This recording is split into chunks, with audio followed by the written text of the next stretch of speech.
Dian mewarisi rumah tua yang dihantui oleh cermin misterius. Malam pertama, ia mulai mendengar suara dan melihat bayangan wanita bernama yang hilang bertahun-tahun yang lalu. Namun pertanyaannya, siapa itu Lila? Lila adalah pemilik rumah itu sebelum orang tua Dian membelinya. Ternyata cermin itu adalah gerbang ke dunia lain dan Lila mencari pengganti. Meskipun sudah meninggalkan rumah, teror itu tidak berakhir. Karena cermin terus mengawasi, menunggu Dian sebagai pengganti. Ini hanya bagian inti dari isi cerita. Dian yang selalu dihantui oleh cermin yang ada di rumahnya itu. Lalu, apakah Dian akan selamanya tinggal di rumah itu? Atau dia pergi? Atau ikut bersama Lila? Dian baru saja mewarisi rumah tua dari keluarga, sebuah rumah yang konon penuh sejarah dan cerita-cerita aneh. Terletak di pinggir kota. Rumah itu besar tapi berdebu dengan barang-barang peninggalan yang belum pernah tersentuh. Sejak puluhan tahun, di rumah tengah ada sebuah cermin besar dengan bingkai kayu berukir rumit dan sedikit retak di sudutnya.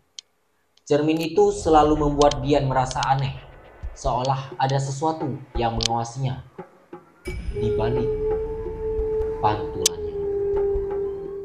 Malam pertama di rumah itu, Dian tidak bisa tidur nyenyak. Setiap kali ia memejamkan mata, ada suara berbisik yang samar terdengar dari arah ruang tengah. Dia mencoba meyakinkan dirinya sendiri bahwa itu adalah bayangannya. Mungkin suara angin atau hewan yang berkeliaran di luar. Namun, malam berikutnya, suara itu kembali lagi. Tapi kali ini lebih jelas. Dia bangun dengan keringat dingin membasahi tubuhnya. Suara itu begitu nyata, seakan-akan ada seseorang di rumah bersamanya. Dengan langkah pelan, dia berjalan menuju ruang tengah. Matanya tertuju pada cermin besar yang ada di sana. Di dalam pantulannya, ia melihat sosok seorang wanita berdiri di belakang dengan rambut panjang terurai dan matanya yang memancarkan kebencian. Wanita itu adalah Lila, sosok yang dulunya adalah seseorang pemilik rumah ini. Sebelum tiba-tiba menghilang puluhan tahun lalu. Dari buku harian yang ditemukan Dian di sudut perpustakaan kecil rumah itu, Lila adalah seorang wanita yang hidup dengan kesedihan mendalam. Ditinggal suaminya yang berselingkuh. Lila jatuh dalam depresi berat. Ia menjadi sosok yang pemurung dan tak pernah keluar rumah, menghabiskan kehidupan sehari-harinya di dalam cermin itu, berbicara dengan bayangannya sendiri. Menurut catatan harian, Lila mulai berhalusinasi, mendengar suara-suara yang berbicara padanya dari dalam cermin. Suara itu semakin keras setiap hari, memanggil namanya dan memintanya untuk masuk. Sampai suatu malam, Lila benar-benar masuk ke dalam ruang cermin tersebut, dan sejak saat itu tak ada seorang pun pernah melihatnya lagi. Hanya cermin yang tetap berada di sana, seperti saksi bisu dari kejadian mengerikan yang memimpin Lila. Dian menatap cermin itu dengan tatapan takut. Ketika ia mendekat, suara berbisik itu terdengar lagi.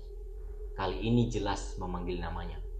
Dengan perlahan, wajah Lila mulai muncul dalam pantulan cermin, seperti berusaha menembus batas kaca.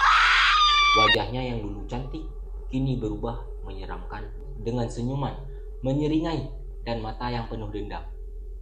Dian menyadari bahwa suara-suara itu adalah Lila yang terjebak di dalam dunia lain, mencari seseorang untuk menggantikan posisinya. Cermin itu bukan hanya sekedar pantulan, tetapi juga gerbang yang menghubungkan dunia ini dengan dunia lain yang gelap. Dian merasa kakinya gemetar saat Lila mengulurkan tangannya dari balik kaca, berusaha menariknya ke dalam. Saat Dian mencoba mundur, dia mendengar suara Lila. dengan sangat jelas. Dian berlari meninggalkan rumah itu. Dia tidak berani menoleh ke belakang.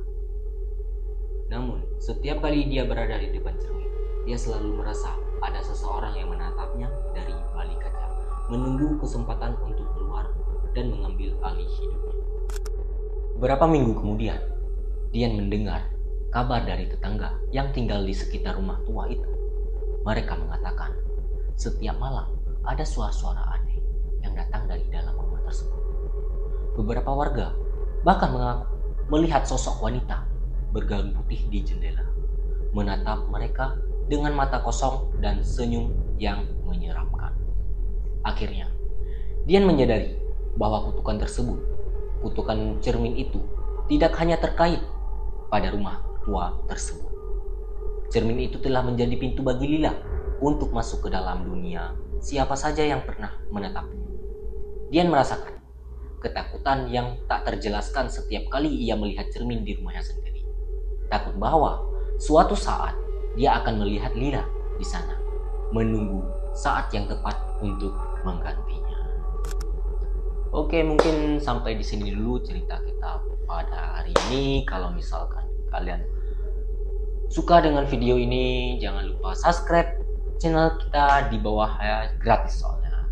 Sampai jumpa di video selanjutnya.